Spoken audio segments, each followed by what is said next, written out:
Bonjour, je suis Jacqueline Labrie, je suis travailleuse sociale, médiatrice familiale accréditée par l'Ordre professionnel des travailleurs sociaux et des thérapeutes conjugaux et familiaux du Québec. J'offre le service de médiation depuis 1986. En 1986, j'étais experte à la Cour supérieure. En matière de garde d'enfants, j'avais à produire des rapports sur quelle serait la meilleure orientation pour un enfant lorsque des parents ne s'entendaient pas sur la garde des enfants.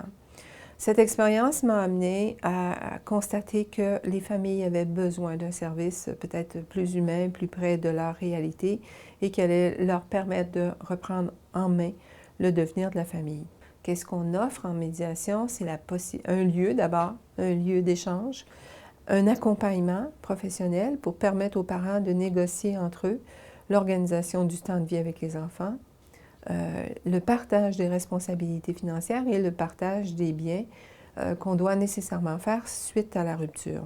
En 1997, le ministère de la Justice a adopté une loi favorisant la médiation pour régler les conséquences de la rupture. Depuis, le ministère de la Justice subventionne les services de médiation. À l'ensemble des familles québécoises, elles peuvent utiliser le service de médiation. Il y a 5 séances subventionnées qui permettent aux couples accompagnés d'un médiateur accrédité, de régler les conséquences de leur rupture. Ils peuvent aborder qu'est-ce que sera la réorganisation du temps de vie après la rupture, la réorganisation du temps de vie avec les enfants, bien entendu, quel sera le lien de chacun des parents avec les enfants et aussi le partage des responsabilités financières. Un sujet souvent très litigieux. On sait que l'argent, c'est le nerf de la guerre. Alors souvent en médiation, les gens arrivent en médiation, ils sont beaucoup sur position, particulièrement pour l'aspect financier.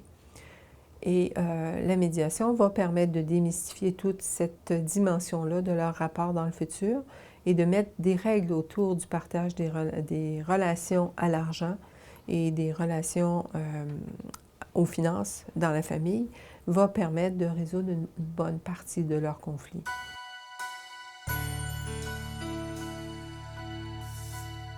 Alors, le rôle du médiateur, c'est aussi d'apporter de l'information aux couples sur les lois qui encadrent les décisions qu'ils auront à prendre. Et par cette information-là, ils auront la possibilité de faire des choix et de faire le mieux, finalement, dans l'intérêt des enfants. En tant que médiatrice, j'ai toujours cette préoccupation que l'intérêt des enfants soit pris en compte aussi. On sait que quand il arrive une rupture, on va passer de la relation de conjugalité à la relation de coparentalité qui va maintenir les parents en contact les uns avec les autres tant qu'ils auront un enfant à charge. C'est mon rôle en tant que médiatrice d'accompagner les parents dans leurs négociations, de les accompagner de façon respectueuse, de manière à ce que chacun puisse exprimer ses besoins, puisse aussi exprimer peut-être sa rancœur, ses ressentiments, ses difficultés dans la relation, sans nécessairement que ça devienne de la thérapie conjugale.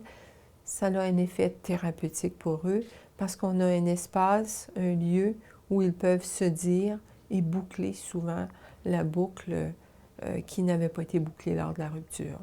Au terme donc de la médiation, on va remettre le résumé des ententes de la médiation.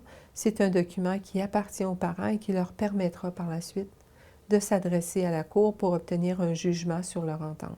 Alors la médiation, à mon avis, c'est une approche gagnant-gagnant où l'intérêt de l'enfant est pris en compte et je pense à tous ces parents qui se séparent, c'est un cadeau à faire à vos enfants que d'utiliser la médiation lorsqu'il arrive un conflit ou lorsqu'il arrive une difficulté.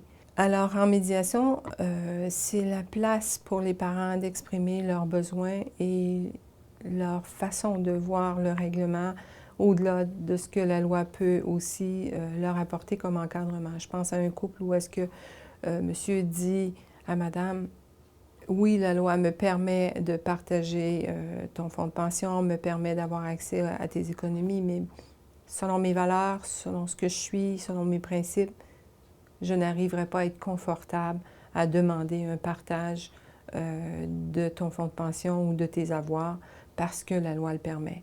Je souhaite pouvoir respecter mes valeurs et pouvoir te respecter dans tout ça. C'est ce que permet la médiation. Ça n'aurait peut-être pas été possible de l'exprimer aussi simplement que ça dans un contexte juridique.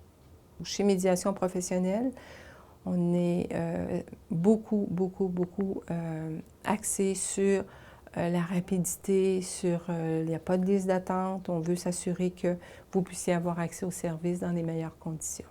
Je crois que la médiation devient la seule option à envisager lorsqu'arrive le temps de négocier la garde, la pension alimentaire et le partage des biens et la reconduite de la coparentalité dans le futur.